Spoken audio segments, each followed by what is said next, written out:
Olá, seja muito bem-vindo ao Lead Link. Eu sou Bruno Meyer. E eu, Ana Paula Couto. Neste episódio, o assunto é ESG aplicado aos negócios.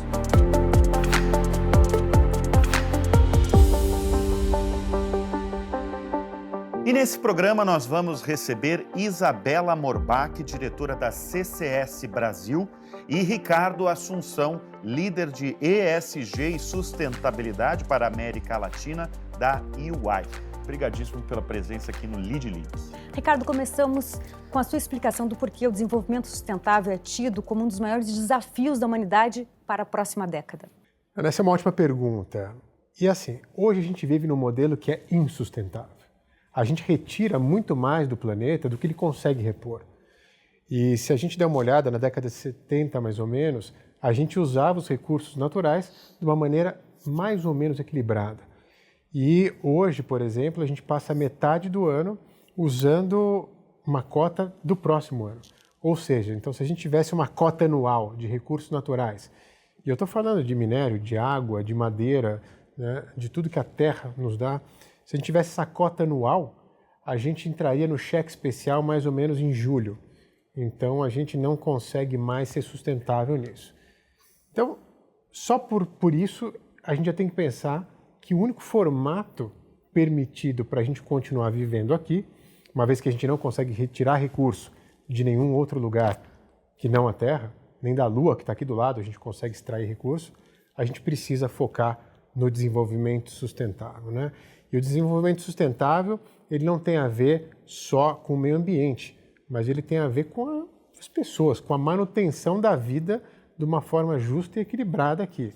Por isso até que tem os ODS, que são 17 balizadores que ajudam as empresas, que ajudam o setor produtivo a encontrar formas de equilibrarem esses desbalanços, desequilíbrios que a gente tem hoje aqui, né? E eu até arrisco a dizer que daqui uma década ou menos, a gente vai olhar para trás e não vai entender como a gente fazia coisas que não eram sustentáveis. Por exemplo? Por exemplo, como a gente permite um processo que emita carbono, que vai aquecer o planeta de uma forma que a gente sofre as consequências, como a gente vê aqui em enchentes ou deslizamentos de terra. Então, tudo isso hoje acontece. As empresas continuam emitindo CO2. Tanto é que esse ano vai ser recorde de emissões anuais, sendo que nos últimos anos a gente viu como esse assunto tomou corpo. E é um assunto que não é só das empresas, isso aí é um assunto que as pessoas falam sobre emissões, né? Então, tudo isso tende a passar por uma revolução. E até para fechar aqui, o mundo todo, ele emite, na sua maioria, o carbono a partir dos combustíveis fósseis, da queima deles, né? Então, a gente vem passando por uma transição para uma economia de baixo carbono, transição energética, que, no fundo, é uma transição para uma economia mais verde, que, no final das contas, ela é vital para o desenvolvimento sustentável e, ao mesmo tempo, tenho certeza que vai deixar as empresas muito mais inovadoras por conta da busca por emitimentos. Você falou que esse ano a gente vai bater recorde, é isso? Exato. Vocês conseguem medir, assim, tem uma organização, um órgão que consegue medir quando vai baixar e quando a gente vai parar de bater esses recordes? Olha, é quase um exercício de futurologia. Sim, mas imagino. Tem estudo, tá? E é interessante porque na EY, por exemplo, a gente atende a grande maioria dos clientes ou das 500 maiores empresas do mundo. A gente está aí em 190 países e a gente tem uma ideia muito clara de como essas empresas estão nos seus compromissos de emissão. E eu gosto de lembrar sempre que quando a gente fala em aquecimento global, no fim do dia é uma agenda de pessoas, tá? É uma agenda social, porque isso impacta as pessoas e aquelas mais vulneráveis. Tem um estudo hoje, né? Quem olha tudo isso é um órgão que chama IPCC, que é Intergovernmental Panel of Climate Change, da ONU. É um órgão que ele não produz nenhum estudo, mas ele analisa todos os estudos que estão na mesa, né? E esse estudo ele mostrou duas coisas muito interessantes nos últimos anos. Primeiro, ele mostrou que o aquecimento ele vem da atividade humana, porque existia dúvida, né? Será que isso são eras glaciais, eras geológicas? Não. Eles fizeram até um estudo interessante que eles mostram, a partir do ano zero, eles vieram medindo o carbono por uma técnica que chama paleoclimática, e a temperatura veio estável do ano zero até 1850, que coincide com a era pré-industrial, 1800, 1850, e esse carbono faz um salto. Então, isso tem um estudo que mostra. E aí, respondendo a sua pergunta, né, as emissões elas devem ser crescentes até 2030. Até 2030. A partir de 2030, elas começam a cair, mesmo com todo esse esforço global que a gente assiste para reduzir as emissões. Isabela, o Brasil está em que momento no que se refere aos projetos de captura, utilização e armazenamento de carbono? O Brasil, acho que para os projetos de captura, transporte e armazenamento de carbono, está no mesmo momento que hidrogênio, que transição energética como um todo. Ele está entendendo qual é o cenário e se posicionando no mundo a respeito de como ele vai implantar isso. Então, por que eu estou dizendo que ele está olhando o cenário e desenhando como ele vai implantar isso? Porque em diferentes países desenvolvidos, o Brasil não tem todo o recurso financeiro que ele precisa para colocar todos esses projetos em prática. Então, o momento que a gente está assistindo agora, e se a gente olha para o programa do Senado e da Câmara, a gente vai ver que tem projetos de lei que vão definir o futuro da transição energética e da descarbonização do mundo. Eólica offshore, mercado regulado de carbono, hidrogênio verde, combustíveis do futuro e o próprio projeto de CCS, eles estão no momento em que a gente está se esforçando para eles passarem. O que isso significa na prática? Que essa é a sinalização para a economia, para as empresas e para os investidores do que o Brasil está planejando para o futuro. Quais serão os incentivos que o Brasil vai ter, quais vão ser as tecnologias que ele vai priorizar para conseguir fazer essa curva e, a partir daí, por exemplo, desenhar que tipos de incentivos e que tipos de financiamento a gente é capaz de captar. Então, a gente está vendo o G20 acontecer no Brasil agora. E há mais ou menos uma semana atrás, a gente viu um anúncio muito importante num fórum do G20 que aconteceu aqui em São Paulo, que é o Brasil pressionando para os mecanismos multilaterais mudarem os seus mecanismos de investimento para olhar para países em desenvolvimento. Porque a gente tem um problema que é bom e ruim. Nós não somos pobres o suficiente para ser financiados por todo mundo, e nós não somos ricos o suficiente para tomarmos as nossas decisões e nos autofinanciarmos. A gente está ali no meio desse problema. Um limbo. Então, a gente está no limbo. E a gente precisa construir soluções que sejam rentáveis, que parem de pé e que chamem o mundo para esse investimento. Então, esse é o momento. O momento de CCS, de captura e armazenamento geológico de carbono, é um momento muito parecido com o das outras trajetórias tecnológicas de descarbonização, especialmente do setor de energia, que estamos sinalizando e construindo as bases do que vai ser a próxima década e talvez as próximas 3, 4 décadas de investimento em descarbonização em setores que emitem muito ou setores que são muito importantes para a economia, como o setor de energia. Não é à toa que o mundo está olhando e investindo muito em hidrogênio no Brasil, né? Querendo fazer projetos de hidrogênio, porque também é um produto a ser exportado.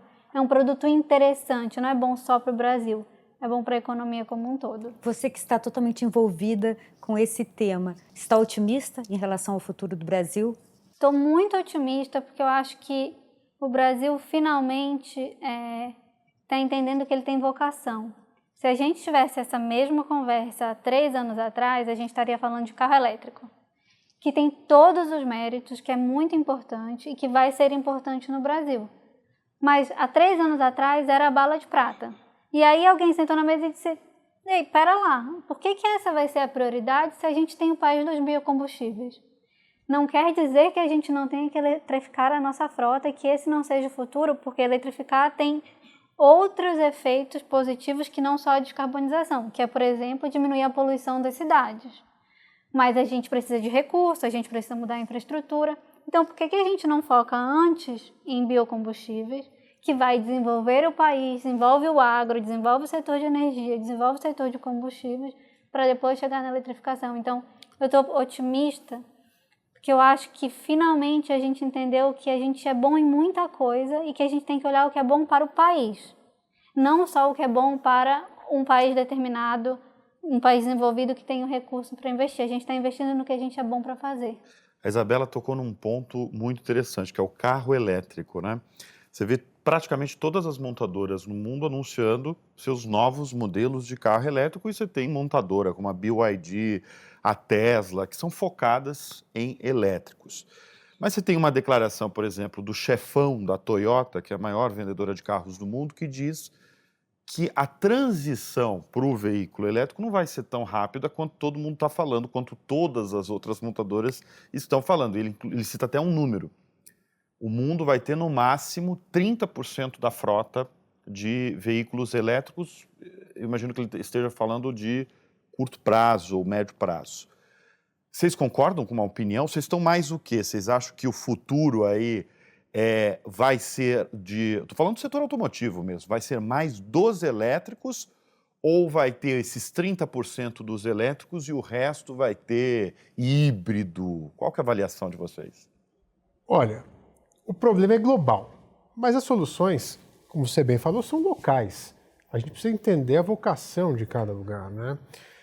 O carro elétrico não é nenhuma novidade, né? O primeiro carro produzido no mundo, no começo do século passado, era um carro elétrico, né?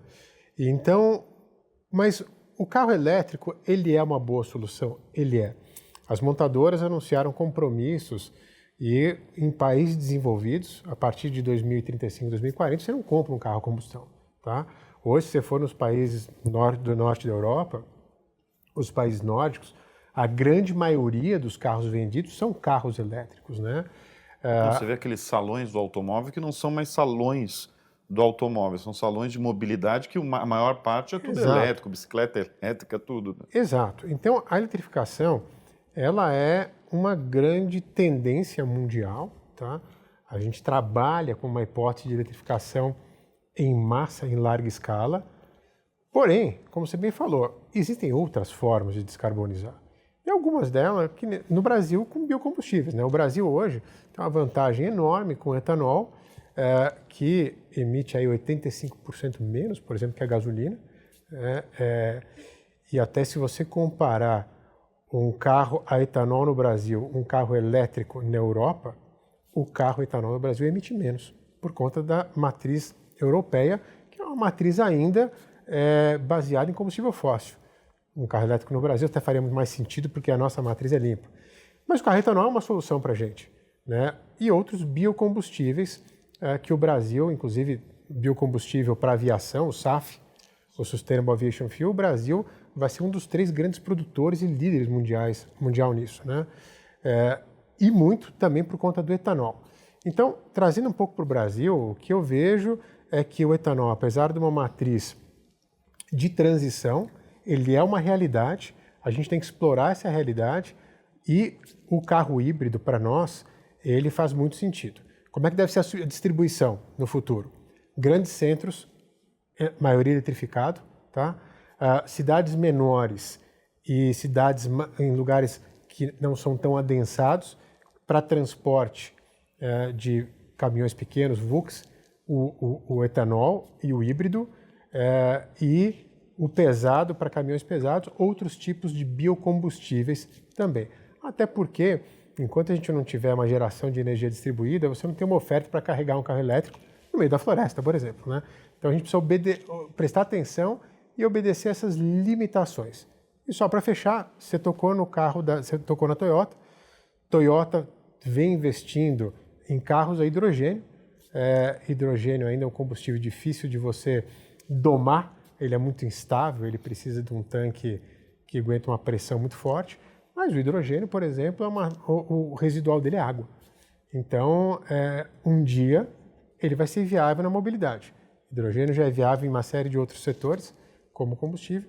Então, assim, a oferta é grande, a eletrificação é o que fica, e localmente a gente tem que aproveitar a nossa vantagem comparativa. Ricardo, levando a nossa conversa para as empresas, segundo um estudo da Tendências de RH 2023, 33% das empresas ainda não adotaram o ESG como um pilar estratégico. Como você lê esse dado? Esse dado, você pode olhar o copo meio cheio, meio vazio, né? Então, se 33% não adotaram, significa que 67 adotaram, né? Se a gente focar nesse 67, é um número grande. Só que adotar ESG, ele não é uma coisa tão fácil, porque muita gente quer pôr o ESG de forma reputacional. Não que seja errado, mas se você adotar uma agenda tão importante simplesmente como reputação, isso não vai te criar um valor de longo prazo. Então hoje, o que a gente tem que observar é, dentro das empresas que adotaram, e 67% eu considero um número bom, será que essas empresas estão usando essa agenda de uma forma correta? Será que de fato elas conseguiram integrar na sua estratégia corporativa o ESG e pensar como elas podem de fato serem mais sustentáveis no futuro, como elas podem buscar o desenvolvimento sustentável no futuro? Quando a gente olha isso, a gente observa que ainda não é uma realidade, tá? Uma parcela pequena das empresas traz o ESG para o centro da estratégia. Ainda é uma coisa compartimentalizada dentro dos negócios. A gente observa muitas empresas que têm um plano de negócio e um plano de sustentabilidade, sendo que o correto seria ter um plano de negócios sustentáveis, né? Olhando para essas 33% que não fizeram ainda, provavelmente são empresas médias e pequenas, apesar de ter grandes empresas que ainda não têm uma agenda robusta. E essas pequenas e médias, com o tempo, elas vão ser empurradas, porque hoje eu falo que essa não é mais uma agenda egoísta só de uma empresa, ela impacta toda a cadeia de valor. E essas pequenas e médias empresas que participam da cadeia de valor de grandes empresas vão ter que se adaptar e entender como usar o ESG de uma forma construtiva e de criação de valor. O primeiro passo para elas começarem, inclusive, é entender qual é a sua materialidade. Materialidade são aqueles aspectos ESG que afetam a tua operação, a economia da tua empresa ou até a parte reputacional, de fato. Para uma empresa mineradora, emissões é muito material. Para uma empresa que nem a minha de consultoria, a parte de capital humano é muito material. Então, a empresa tem que entender como implantar para implantar da forma correta. Você tocou num ponto que eu lembrei sobre a questão da reputação de uma empresa, né, que muitas delas, talvez começou aí a implantar práticas ESG por uma questão de reputação. E eu lembrei de uma entrevista que eu fiz com o Miguel Setas, CEO da CCR, que é obcecado com esse tema de Miguel Setas. Com esse tema sustentabilidade, inclusive escreveu um livro, que o livro 80% fala em ESG. Eu lembro de um trecho, que eu vou até ler aqui, que ele falou um pouco parecido do que você falou, que é o seguinte: a sustentabilidade e o ESG são conceitos que geram sérias dúvidas na sociedade, na medida em que podem ser utilizadas como meras retóricas. Minha pergunta é: como saber o que é sério e o que não é tão sério, ou o que não é sério, que talvez seja usado só como reputação? Primeiro, eu acho que você deu um ótimo exemplo, né? O Miguel Setas é uma das pessoas que, primeiro, uma pessoa extremamente inteligente, focada, pragmática e que entende muito dessa agenda.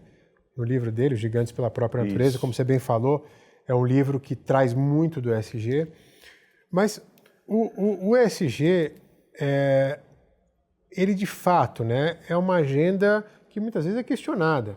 Pô, uma agenda, será que a gente não está se distraindo com o ESG e deixando de olhar outras coisas? Mas acho que é muito sutil isso, né? O que a gente percebe hoje é que, primeiro, ESG não faz milagre. Muitas empresas acham que vão incorporar uma agenda ambiental, social e com governança e que vai transformar o negócio. Modelo de negócio ruim é modelo de negócio ruim. O ESG não vai mudar isso.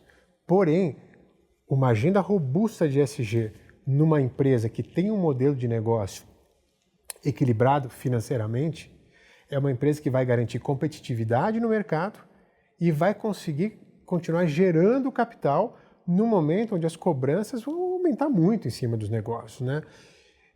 Muitas vezes eu falo, gente, o modelo de gerar capital precisa continuar, até porque é uma agenda cara, né? A gente precisa continuar gerando dinheiro e ter como efeito colateral impacto positivo. Essa é a agenda que funciona. O que vem acontecendo é que muita gente coloca uma agenda ESG simplesmente para mostrar que tem. O mercado chama de greenwashing, né? Gera um problema de integridade até. E essa é uma agenda que, se não é bem usada, ela não vai criar valor e isso, inclusive, destrói o valor da empresa, né? A gente sabe que empresas que advogam e não fazem acabam tendo uma chance de perderem valor de mercado muito grande. E tem diversos exemplos por aí.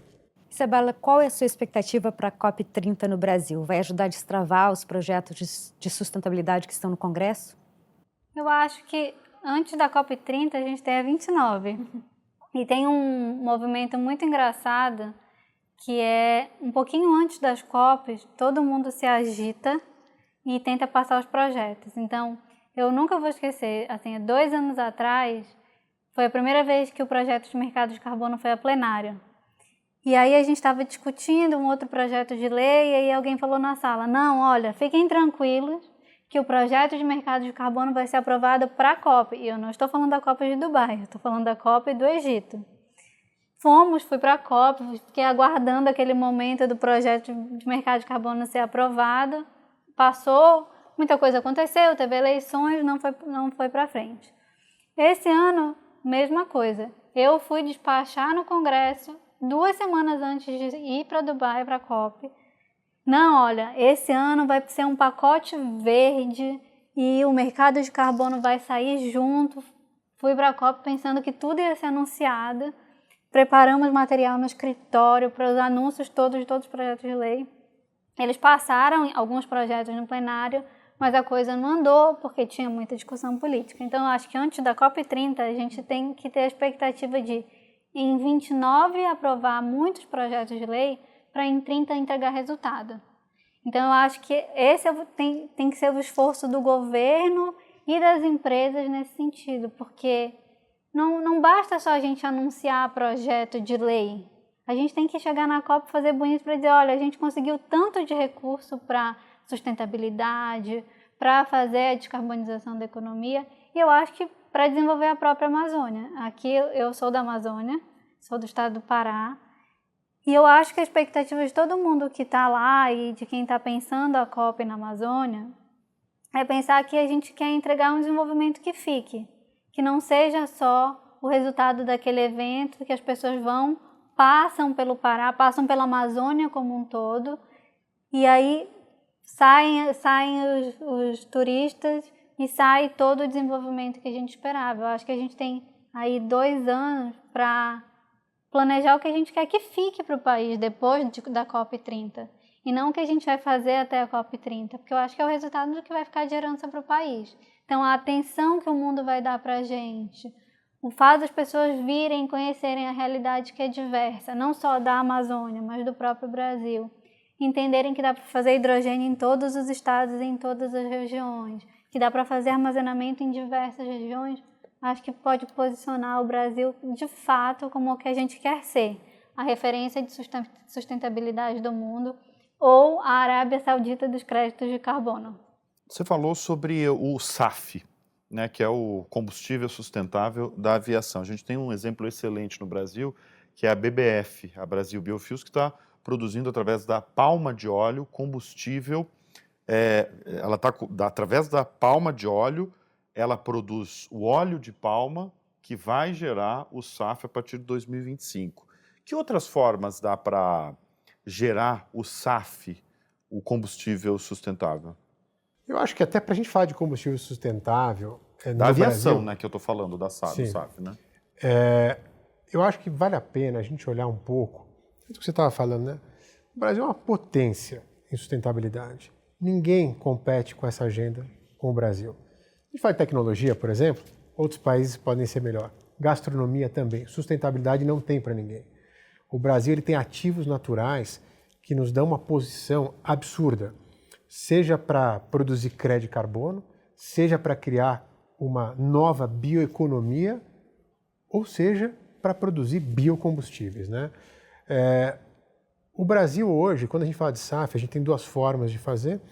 Uma é a partir, por exemplo, de cana-de-açúcar, de palma, e outra, como os Estados Unidos produz, que vem a partir de óleos de origem animal, por exemplo, gordura, assim por diante, refa que chama, e o Brasil ele tem uma oferta de palma, uma oferta de cana que é brutal. Então essas são as duas grandes formas do mundo. Qual que é a diferença? A diferença é que custa muito menos, é muito mais sustentável você fazer a partir, né, de óleos vegetais, por exemplo, né? O SAF hoje, ele é uma tendência para descarbonizar, é a forma para descarbonizar a aviação comercial. Cada vez mais a gente começa a ver empresas anunciando o uso, e é interessante porque 1% que as empresas aumentam de uso de SAF já dá um volume tremendo, e a tendência é que junto com a Índia e com os Estados Unidos, o Brasil seja um dos maiores produtores disso. Agora, qual é a grande entrave disso tudo? É regular, né? A gente precisa ter uma política pública que caminhe junto com o interesse privado, né, de produzir, do setor produtivo, para que dê condições da gente ser de fato competitivo, né? Talvez o momento que a gente vive hoje é um momento de alinhamento disso. Todo mundo caminha na mesma direção. Eu tenho participado muito sobre discussões de SAF, inclusive com os Estados Unidos. Tive com representantes do governo federal brasileiro, com representantes dos Estados Unidos, e o que a gente percebe é que hoje, se a gente fizer tudo direitinho e não errar... A lição de casa. Se fizer a lição de casa, né, e a gente sabe qual é a lição de casa, em sumo, a gente tem política pública, a gente está construindo, né? Acordos comerciais possivelmente virão. O nosso maior risco hoje é que a gente fala do risco de cadeia, né? Supply chain shock, que é como a gente vai armazenar e como a gente vai distribuir isso. Acredito que a gente vai muito bem. Mas eu vou te falar, o Brasil ele não tende a ser líder só no SAF. Outros biocombustíveis como o hidrogênio, o Brasil deve ser líder. Líder mundial. Líder global, porque hoje a gente tem uma oferta de energia renovável que é absurda. Pouca gente sabe, tá? Mas a nossa matriz já é limpa, o que faz com que o alumínio produzido no Brasil seja 12 vezes menos poluente do que a média mundial, o aço 3 vezes, simplesmente por conta da matriz energética. A gente hoje não tem um prêmio verde em cima disso. Em breve terá. Agora,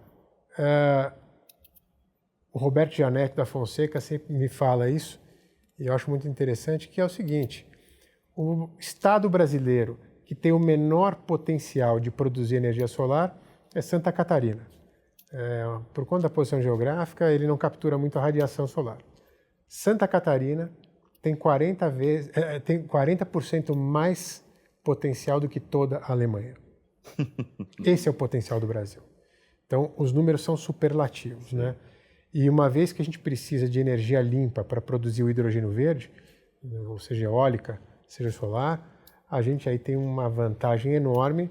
De novo, depende de política pública, depende de capital, né, do fluxo de capital ser direcionado para cá, mas eu sou otimista. Eu acho que a gente pode, pela primeira vez, modificar a nossa indústria, né, passar por essa neoindustrialização e usar todos esses atributos positivos para renovar, produzir aqui, exportar produto pronto e não commodity. Você está falando da indústria, né, Ricardo? Gostaria de saber como é que está o movimento das indústrias para tentar diminuir o impacto ambiental das suas operações. Porque sempre foram consideradas vilãs e agora parece que isso está mudando. Quero ouvir de vocês se realmente está mudando. Está mudando, Ana. E muita gente fala, a solução é a bioeconomia. Mas a bioeconomia hoje, ela não tem capital suficiente para modificar. Onde está o dinheiro? Está na, vamos chamar de velha economia. Estão nas grandes empresas, né? Dos setores que a gente chama de setores de difícil descarbonização. Mineração, energia, química, cimento, siderurgia. Esses setores têm grandes desafios. E o desafio são dois. Essas empresas elas estão num sanduíche. De um lado, você tem atração de capital. Para elas continuarem atraindo capital, custo competitivo, ela tem que ter metas agressivas e cumprir isso. E, por outro lado, é a sociedade. A sociedade já não permite que essas empresas continuem emitindo como elas estão emitindo, né? Então, o que a gente percebe é que existem projetos consistentes para descarbonizar, nem sempre são projetos óbvios. Alguns setores já têm, grande parte da emissão vem do uso da energia nesses setores, né? Então, se você pegar, por exemplo, siderurgia hoje, o hidrogênio já é uma realidade. Existe busca no setor de cimento também, por exemplo, de você investir em hidrogênio, de você modificar o ativador do cimento, clinker, né? E também de você usar captura de carbono. Isso já é terá que ser uma realidade, porque não é um setor tão fácil de descarbonizar. Mineração, por exemplo, é um setor que vem buscando reduzir as suas emissões, principalmente até com economia circular, pegando aquele subproduto do minério de ferro, por exemplo, tentando extrair mais minério de ferro, água e dar um melhor uso para aquele resíduo. E acho que o ponto positivo no Brasil desses setores é que todos têm suas operações muito perto de biomas, se a gente pensar, seja na Amazônia, seja na Mata Atlântica. E eu tenho visto um trabalho incrível de preservação e até entender melhor como fazer um uso mais responsável do capital natural, né? Às vésperas de uma COP30, que vai acontecer o ano que vem, com a COP29 esse ano, que vai ser no Azerbaijão, no meio do caminho a gente tem até uma outra COP. A gente escuta muito da COP de clima, mas tem a COP de biodiversidade, que acontece a cada 2 anos. Esse ano vai ser na América Latina, em Cali, na Colômbia. E aí acho que coloca, enquanto o mundo fala de transição energética, a gente esquece que uma parte importante das estratégias net zero estão na natureza, né? E eu acho que a gente tem uma janela única agora, de 2 anos, com um holofote em cima da natureza até a COP do Brasil. Isso, sem dúvida nenhuma, vai ajudar a gente a entender melhor, e essas grandes empresas, como você falou, Ana, como é que elas vão se descarbonizar e cumprir os seus compromissos, que são muito agressivos. Isabela, como começou o seu interesse no assunto ESG, sustentabilidade, carbono?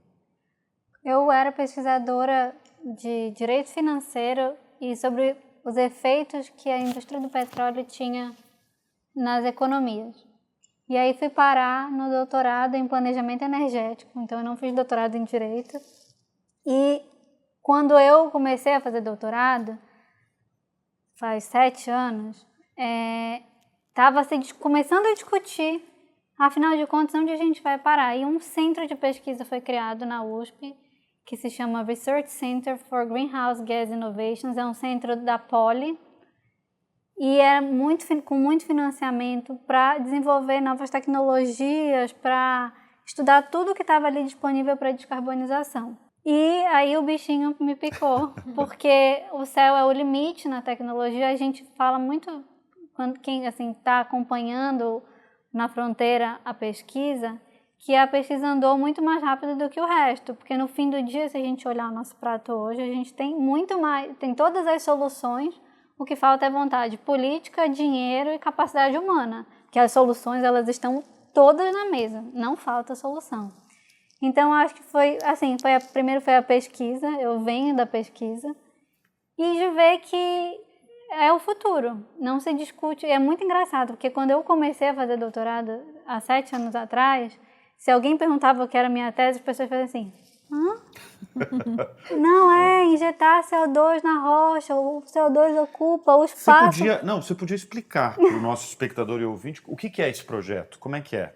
Bom, CCS é uma cadeia de tecnologias que começa com a capacidade que a gente tem de capturar CO2 tecnologicamente. Então aqui eu não estou falando de plantar árvore, de soluções baseadas na natureza, eu estou falando da capacidade tecnológica. Acho que o símbolo clássico imagina a chaminé da indústria, então aquela indústria que sai um monte de fumaça.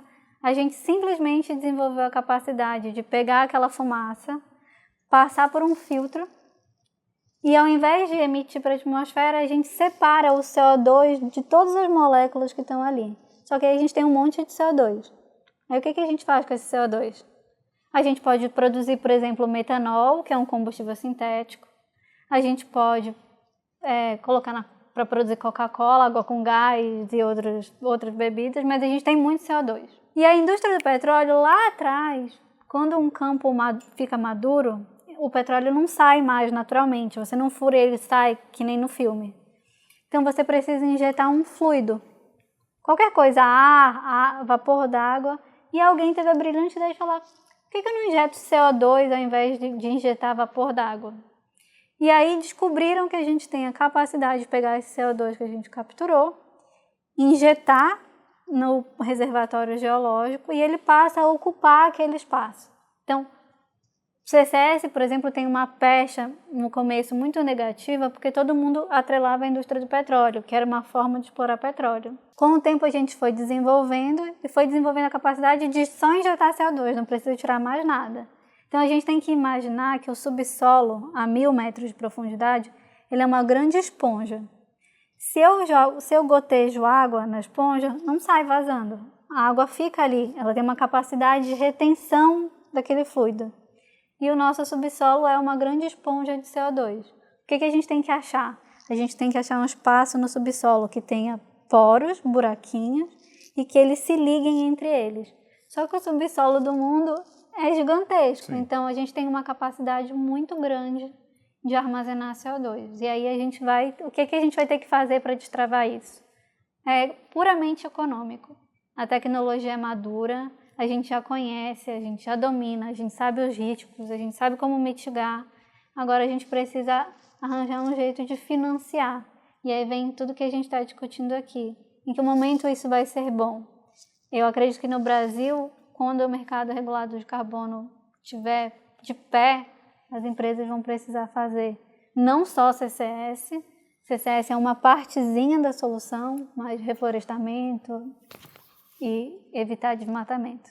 Você representa a sustentabilidade numa das gigantes de auditoria e você fala com muita empresa dos mais variados setores, né? Como é que os empresários brasileiros, nos mais variados setores, eles têm, eu imagino que a maior parte está, sim, pensando em práticas ESG. Mas, na média, assim, como é que está o pensamento do empresariado brasileiro em relação a tudo isso que a gente está falando, sustentabilidade e ESG? A gente tem uma série de pesquisas que a gente faz para entender um pouquinho como é que as empresas estão nisso e como é que os executivos estão nisso, né? Porque você incorporar essa agenda, você precisa entender o porquê. Se você não entende o porquê, provavelmente ela vai cair de prioridade e você vai investir em outras coisas, né? No final das contas, é uma agenda que gera inovação. Então, se você quer saber se uma empresa está indo bem em ESG, vê o quanto inovadora ela ficou nos últimos anos. Eu acho que esse é uma boa definição. O Brasil, por conta desse nosso potencial de sustentabilidade, por conta da Amazônia, a Amazônia é um símbolo para a gente, dentro e fora, apesar de pouca gente conhecer a Amazônia fisicamente, você é da região amazônica, mas eu acho que, por conta disso, o Brasil tem o ESG sustentabilidade muito presente, né? A gente conhece muito isso. Então, na média, as empresas brasileiras estão incorporando o ESG. O Brasil, quando a gente fala das empresas de capital aberto, por exemplo, pouca gente sabe, mas o Brasil é pioneiro e a partir de 2026 vai ser obrigado pelas empresas de capital aberto a reportarem sustentabilidade. Né? Não, mas o que significa isso? Todo mundo que está listado na Bolsa Brasileira vai ter que fazer o quê? Vai ser obrigado a reportar num modelo específico, padronizado e é obrigatório, como ela está no seu plano climático, tá? E o que ela está fazendo de fato para buscar aquele plano. Isso é Ela tem que reportar isso. Tem que reportar, como se fosse um reporte financeiro, tá. Que é obrigado. Você não é obrigado. Sim, trimestralmente. Né? Trimestralmente, depois você tem que apresentar o seu balanço para as Sim. empresas. Você é obrigado a reportar a sustentabilidade. Né? E o Brasil é o primeiro país no mundo a adotar isso. E esse é um padrão, porque nos últimos tempos saiu uma série de modelos voluntários de reporte, né? E as empresas fazem seus relatórios de sustentabilidade, mas não é obrigatório. Você faz para mostrar a sua boa intenção, mas não é obrigatório. Nos últimos anos, isso foi sendo meio que aglutinado e o ISSB, o International Standard Sustainability Board, eles juntaram alguns padrões junto com o padrão do IFRS, que é onde as empresas reportam sua parte financeira, e criaram esse novo modelo, que a gente fala, o IFRS S1, S2. O Brasil é pioneiro. Então, esse assunto está muito nosso. O que faz, quando isso acontecer, as empresas de capital aberto contratam muitas outras empresas. E se elas têm esse risco de reportar, elas não vão querer carregar esse risco da cadeia, como até respondi numa outra pergunta. As empresas vão acabar sendo pressionadas a se mexerem. E as grandes empresas vão acabar financiando essa transformação do mercado, né? Então, no geral, o Brasil vai bem nisso. A gente tem o ESG, claro, a gente está 5, 8 anos atrás da Europa nesse assunto, mas, em compensação, a gente tem outras tantas vantagens aqui. E tem muitas empresas que já são sustentáveis e nem sabem que são. Né? Muito engraçado isso, porque está no propósito. Nos próximos já nasceram anos, assim? Nasceram. Né? O brasileiro tem um pouco disso. Né? E tá nascendo muita profissão ou muitos cargos nas empresas ligados a essa área? Bom, o seu cargo é um cargo criado recentemente na companhia, né? De liderança, de sustentabilidade, né? Sim. Como é que está o mercado de trabalho? Habilidades verdes são Exatamente. muito valorizadas hoje? Eu vou falar um pouquinho, mas acho que depois você pode falar muito também. Do meu caso, né? O Chief Sustainability Officer era uma profissão relativamente nova. Ele é um orquestrador de sustentabilidade. É o CSO. Isso é um orquestrador da sustentabilidade dentro de uma companhia. Porque sustentabilidade não é missão de um homem só, né?